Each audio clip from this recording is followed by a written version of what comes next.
not only did the Nazis go to the moon, but that they escaped Europe, some of them, at the end of World War II, perhaps even Hitler himself and his deputy Führer, Martin Bormann, and they went to a secret base in Antarctica, Operation Paperclip. Google that if you don't know what it is, Operation Paperclip. There is a specific story and a couple of other stories about Antarctica's Queen Maud Land, named by Norwegian whalers after Queen Maud of Norway, a granddaughter of England's Queen Victoria, who liked to drink blood out of skulls, by the way. Historical facts are well documented about this expedition. German exploration of Antarctica reaches back to the 1800s. Most noted was the expedition in 1938 led by Captain Alfred Richter to Queen Maud Land, situated east of the Weddell Sea, named for the English seal hunter James Weddell. Prior to the start of the expedition, the German Society of Polar Research invited the famous explorer Richard E. Byrd, and yes, that is the same Richard E. Byrd who supposedly went to what we call the center of the Earth, which is associated with debunking theories. And what I mean by that is that the center of the Earth has a core, but there are parts of the Earth where we have underground cities and bases which are real, and some of them have even been videotaped. So they invited Richard E. Byrd to Hamburg, where he showed expedition members of this expedition that was going to be taking place documentary of his Antarctic exploration and told them what conditions to expect. Ironically, about 10 years later, the Navy's Admiral Byrd led his own military expedition to Antarctica. It was supposed to be a scientific expedition, but they took aircraft carriers and thousands of soldiers armed to the T for some reason. Well, why not? You never know when you're going to run into a dangerous group of sea lions. Right. Those ice fishers get really upset having to sit there all day. That's right. You never know what's going to happen. So, Capitan Richter renamed the area New Schwabenland in honor of his flagship Schwabenland, a floating laboratory that belonged to the Lufthansa airline company. It carried 2 amphibious aircraft, about 10 tons each. It's well documented, part of a scientific experiment, if you will. Now, Richter's expedition were under direct order of the Reich Marshal Hermann Goering, Rudolf Hess, and other influential members of the secretive Fool Society. We've heard about the Fool Society before. We've done segments on the Fool Society. Also involved with the Vril Society and the Theosophical Society. Was that the Fool Society? The Fool Society, Thule. They actually were a big funder of the German Nazi Party rising to power. Officially on a mission to study the feasibility of whaling in those waters, Richter proceeded to drop small swastika flags along separate flight paths to the southern pole, eventually staking out more than 600,000 square kilometers for the Reich. Richter was fascinated by reports from that other guy named Waddell. One of his reports in 1823, Waddell wrote, I quote, "The ice in this region had completely disappeared. The temperature is mild. Birds were observed flying around the ship, and groups of whales frolicked in the wake of the craft." And end quote. It has been suggested that the Richter expedition found just such a place, one that contained huge ice caverns filled with warm water and living plants. Have you ever heard about this before, Nick? No, this is new. This is new stuff. Have you ever heard of the hollow Earth theory? We talked about hollow moon last night. Have you heard about the hollow Earth? No. You've never heard of the hollow Earth theory? Have not. Interesting. I guess a lot of people believe that the center of the Earth is hollow, and there's a sun in the middle, which is kind of symbolic because the core is the hottest, but it's a lot of dense metals. But as I mentioned before, the hollow Earth in another way is really just caverns, within the crust of the Earth. Sure. So reportedly, these Germans discovered areas containing caves, one of which was reported to have led to a large underground lake warmed from geothermal heat. Persons in both Norway and Britain were aware of these ice-free areas, but chose to suppress the information. They left them off of maps to prevent other nations from laying claim. Antarctica, theoretically, is the perfect secluded hideaway, as it is approximately 5,600 miles from Africa, 4,760 miles from Australia, and 1,870 miles from the southernmost tip of South America. Richter and Schwabenland returned to Hamburg in April of 1939. But with war fears rising that year and Hitler's attack on Poland in September, the German expedition was quickly forgotten, all but by the higher Nazi command. By the mid-1940s, submarine bases had been built in New Schwabenland that became the sites of a great buildup of supplies and materials in addition to servicing U-boats operating in the South Atlantic. This site served as the southernmost point in a Nazi triangle of influence including South Africa and Argentina, which is where some people reported seeing Adolf Hitler and Joseph Mengele, the Angel of Death, after the war was over. This major base became known as New Berlin, or Base 211. This new base in Antarctica, and this is all documented and this is all well true. The further extent of this story is what we're trying to uncover. German Navy Grand Admiral Karl Dönitz stated in 1943, quote, "The German submarine fleet is proud of having built for the Führer in another part of the world a Shangri-La on land, an impregnable fortress." The Norwegian Nazi Vidkun Quisling, at the trial of Nuremberg in 1945, stated, and I quote, "I believe I fought for a just cause and I refused to run away from my responsibilities when the Nazis, shortly after their final collapse, offered to convey me aboard a submarine to safe refuge."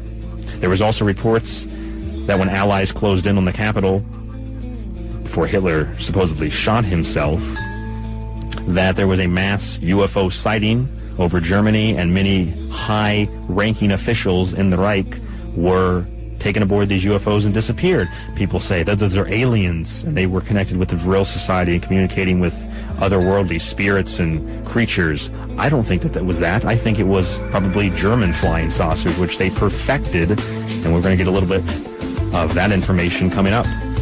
The question of how the Nazis could have kept such a large base secret was explained in part by W.A. Harbinson, who stated, and I quote, "Regarding the possibility of the Germans building self-sufficient underground research factories in the Antarctic, it has only to be pointed out that the underground research centers of Nazi Germany were gigantic feats of construction containing wind tunnels, machine shops, assembly plants, launching pads, supply dumps, and accommodation for all who worked there, including adjoining camps for slaves, and yet very few people ever even knew they existed. Until I did the research, Nick, I didn't even know that these existed." Yeah.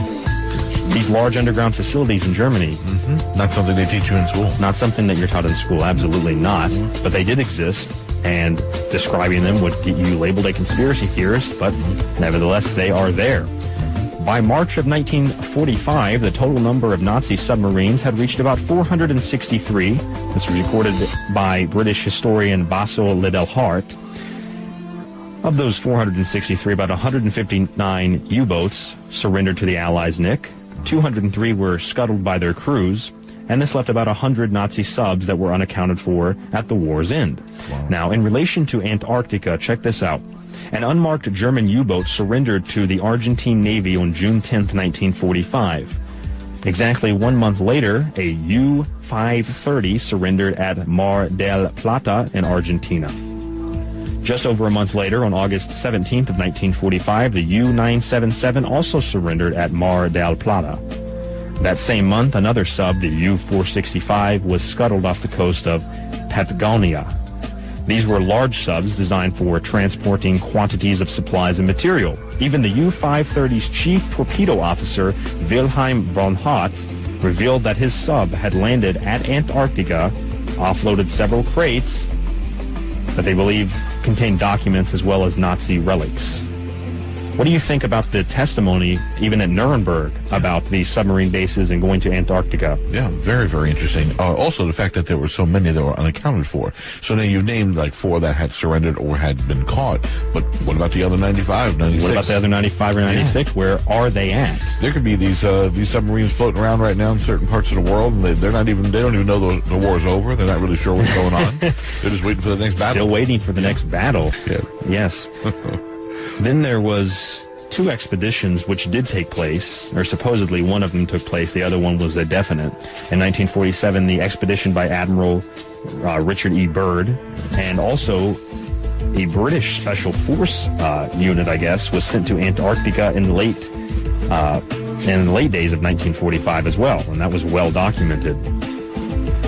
Now, Robert Byrd wrote in 2005, so just not too long ago, he said, Operation Tabarin, named for a Paris nightclub, was activated as a measure of monitoring German activities on the Antarctic continent. The known British bases, which the British apparently had bases there as well, were mainly in the Antarctic Peninsula in places such as Port Lockroy and Hope Bay and on the islands surrounding the peninsula. So now we have British bases as well, Nick. Right. And you said that there was very little remnants found of the, or evidence found for the Nazi bases, but there was that one ice sculpture of the swastika they found. Right. Yes, that was found. Yeah. It was interesting because there's a lot of books written about this, and I had, it's funny how the universe works, because I had picked up this story, and then I was reading a series called Area 51, and in the story they talked about how these guys went to Antarctica. There was an expedition like this, and they went down into these large underground caverns and found fleets of German UFOs, which the Germans had perfected. They weren't alien technology. Right. It was human technology. Right. And Hitler was obsessed with producing this alternative energy, alternative free energy, something we're going to talk about. It's funny because a lot of people think that the Vril Society were connected with these interdimensional spirits. The women of the Vril Society never cut their hair. They let it just grow out. They thought that was like an antenna to connect them to these spirits or whatnot. And many people believe that, especially that sighting over Berlin, that these UFOs were aliens and helping the Nazis, who were extremely deep into occultism, the hidden, what wasn't necessarily on the surface, and people think that the aliens helped them. It's also funny that Nikola Tesla, who developed free energy or free electricity, believe that maybe aliens helped him as well. According to an unnamed survivor, a member of the British Special Forces, there's a whole extensive story about this man. He went to the Falkland Islands for a special Arctic training in the fall of 1945, and I believe for the most part that all of this is definitely documented. It was led by veterans of the Norwegian resistance and accompanied by an unmanned scientist. This special unit of British soldiers traveled to Antarctica. Now, it was told to Robert Byrd by this man that the original scientists and commandos had found an ancient tunnel, as they called it, and under orders the force went through the tunnel, but only 2 returned before the Antarctic winter set in. During the winter months, the 2 survivors made absurd claims over the radio about what they called polar men. Polar men. Polar men, Nick. Is this like frozen Germans? Or It's like frozen German popsicles, yes. They talked about polar men, ancient tunnels, and Nazis.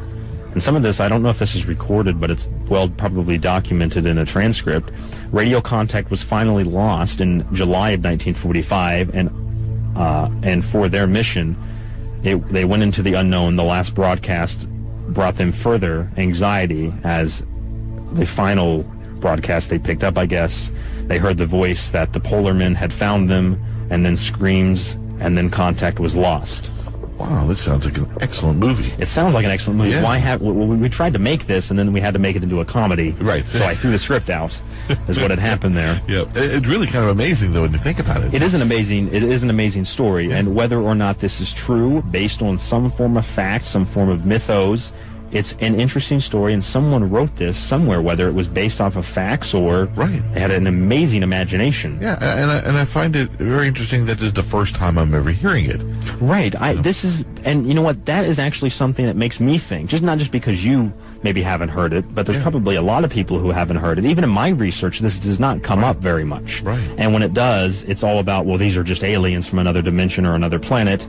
I'm trying to take it a step further, and when I look into this, I find that issue is that not many people know about it, which might mean that it's actually closer to the truth than we think. Right. Because a lot of times these stories like Area 51 and Roswell, they're pushed so much into the public spectrum, into the public forum, that everyone knows about it, everyone's got their own opinion about it. And yes, that may be done to discredit it more so because everybody's got their opinion about it. Right. But then it also might be done to cover up another fact, and stories like this might be covered up so well that nobody knows about them. Right. And if you know about it and no one else knows about it, even if it is considered a conspiracy theory in the alternative realm, and you know about it, you get labeled even crazier than the conspiracy theorists. Sure. Well, this is all research that was documented, obviously, by someone. And if the government or whoever it may be doesn't want to show up in textbooks and let it be known by anyone, well, then that's going to happen. And there's a part of this which is well documented. Harry Truman even tried to stop this expedition, and his military advisors advised him, you do not do this.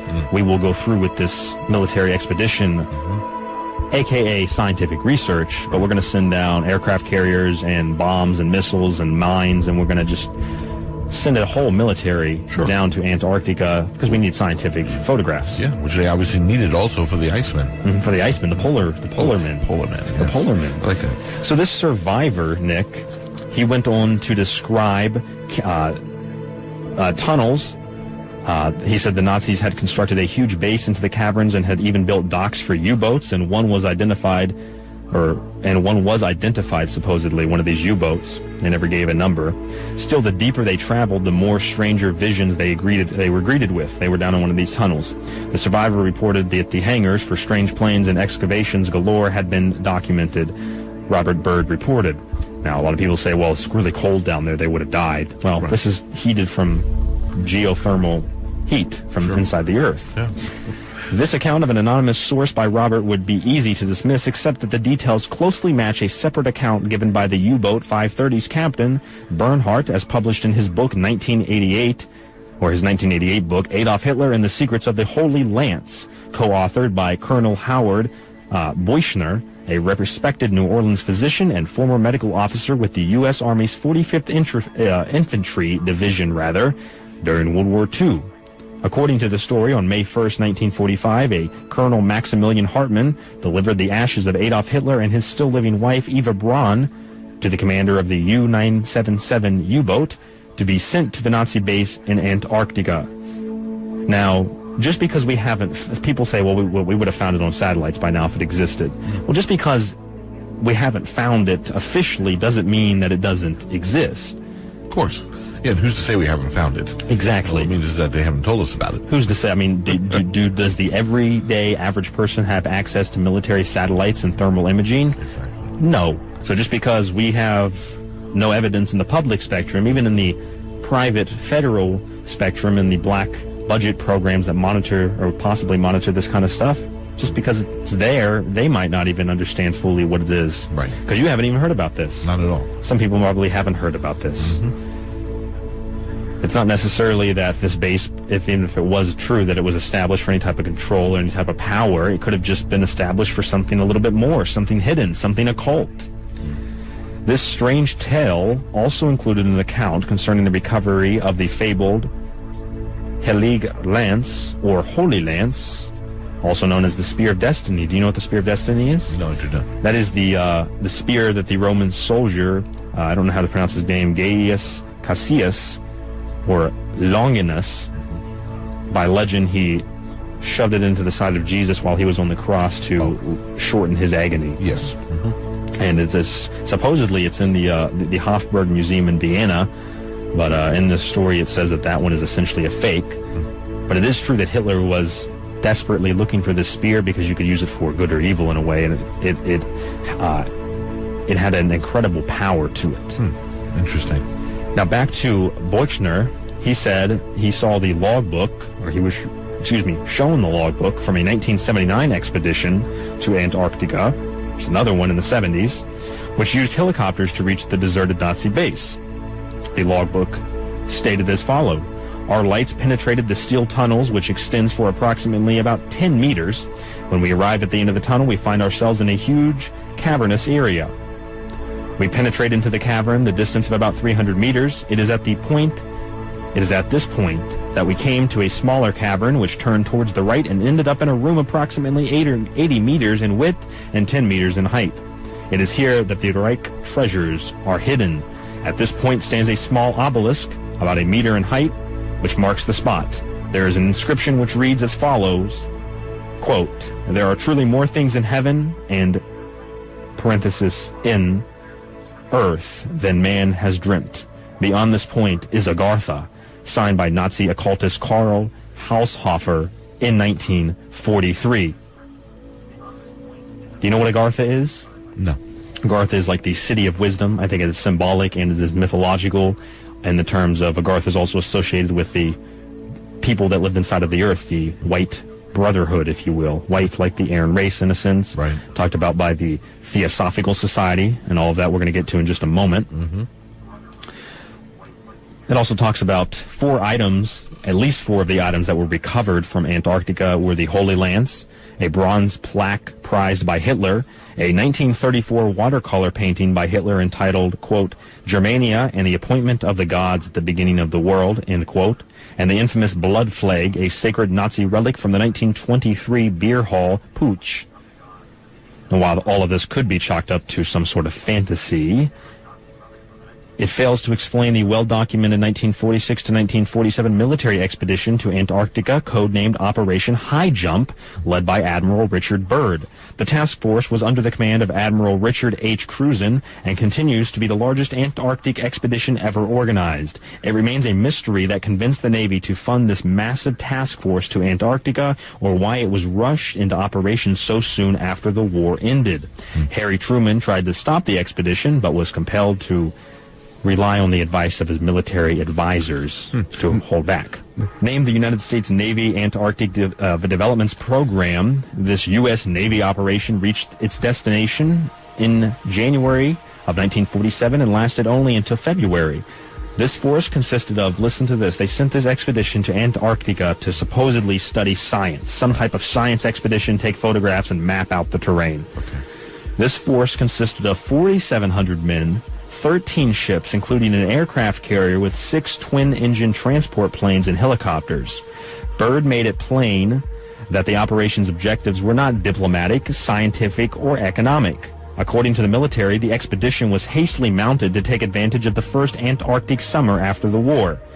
Near the end of January of 1947, a 2-pronged Renaissance sweep of Antarctica, an ice-free area, was discovered by one of the force's flying boats. Byrd described it as a land of blue and green lakes and brown hills and an otherwise limitless expanse of ice.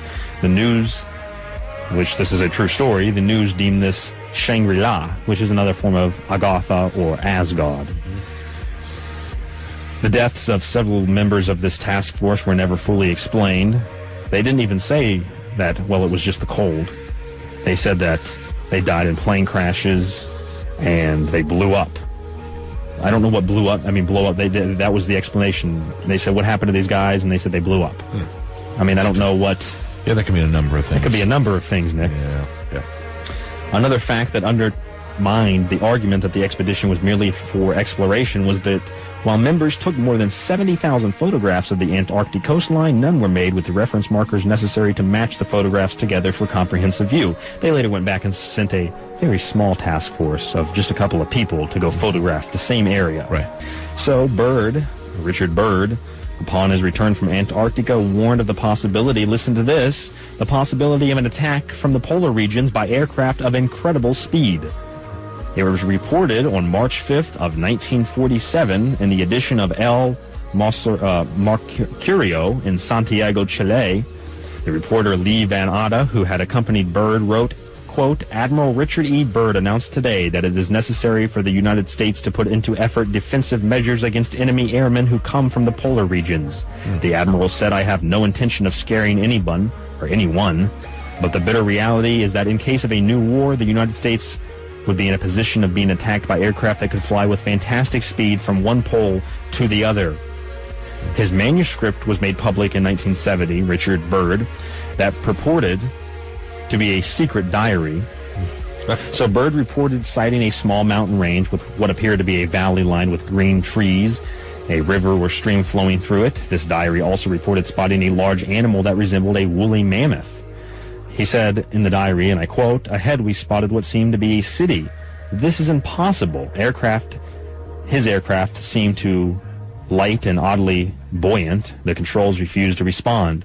Off our port and starboard wings were a strange type of craft. They are closing rapidly alongside. They are disc-shaped and have radiant qualities to them. They are close enough to see the markings on them. I tug at the controls again. They will not respond. We are caught in an invisible grip of some type. Our radio crackles and a voice comes through in English with what happens to be a slight Nordic or Germanic accent. This message is, and I could give the German accent. You're good at accents. Yes. You're good at accents. He says, "Welcome, Admiral, to our domain. We shall land you in exactly 7 minutes. Relax, Admiral, you are in good hands. I note the engines of our plane have stopped running, and the aircraft is under some strange control. The narrative states that after a floating landing, Byrd and his radio man were taken on a conveyance with no wheels to the city, which seems to be made of a crystal material. He's up at the North Pole. His plane is taken in by essentially a tractor beam, and he's lowered to the ground inside of a crystal city." Now, German is also the language of the Aldebaran race, one of the root races. Madame Blavatsky, the Russian mystic who established the Theosophical Society. We have the Thule Society as well, which funded the German Workers' Party, became the Nazi Party. Hitler was a member of the military at the time. He was offered to come into the German Workers' Party, and so on and so forth. The symbol, the logo of Madame Blavatsky's society is actually an Ouroboros, the snake eating its tail, eternity, with a swastika on top. And it influenced the Nazi Party greatly, possibly one of the reasons they chose this symbol. And they said, well, they chose it because it meant strength. Well, it did mean strength, and that's why it was on the Theosophical Society. It meant something else also. It meant the sun. The Theosophical Society believed in Ubermen, Supermen, Uber, German, super, men who lived inside of the earth. They were the White Brotherhood and the Aryan race, one of the root races. That was part of the Theosophical Society, part of the occult doctrine of the German Nazis.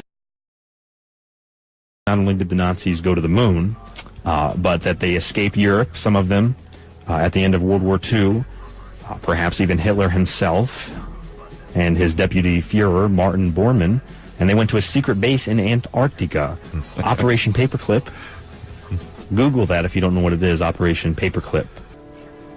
There is a specific story and a couple of other stories about Antarctica's Queen Maud Land, named by Norwegian whalers after Queen Maud of Norway, a granddaughter of England's Queen Victoria, who liked to drink blood out of skulls, by the way.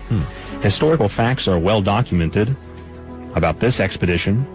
German exploration of Antarctica reaches back to the 1800s. Most noted was the expedition in 1938 led by Captain Alfred Richter to Queen Maud Land, situated east of the Weddell Sea, named for the English seal hunter James Weddell. Prior to the start of the expedition, the German Society of Polar Research invited the famous explorer Richard E. Byrd, and yes, that is the same Richard E. Byrd who supposedly went to what we call the center of the Earth, which is associated with debunking theories. And what I mean by that is that the center of the Earth has a core, but there are parts of the Earth where we have underground cities and bases which are real, and some of them have a Theosophical Society. Was that the Thule Society? The Thule Society, Thule. They actually were a big funder of the German Nazi Party rising to power. Officially on a mission to study the feasibility of whaling in those waters, Richter proceeded to drop small swastika flags along separate flight paths to the southern pole, eventually staking out more than 600,000 square kilometers for the Reich. Richter was fascinated by reports from that other guy named Waddell. One of his reports in 1823, Waddell wrote, I quote, "The ice in this region had completely disappeared. The temperature is mild. Birds were observed flying around the ship and been videotaped."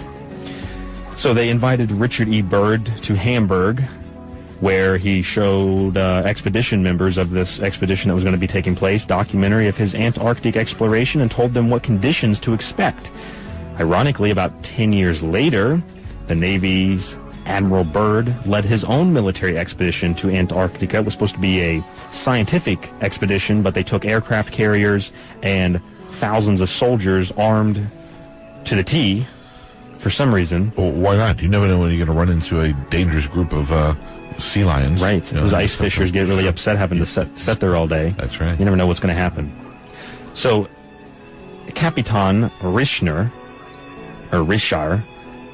renamed the area Neuschwabenland in honor of his flagship Schwabenland, a floating laboratory that belonged to the Lufthansa airline company. It carried 2 amphibious aircraft, about 10 tons each. It's well documented, part of a scientific experiment, if you will.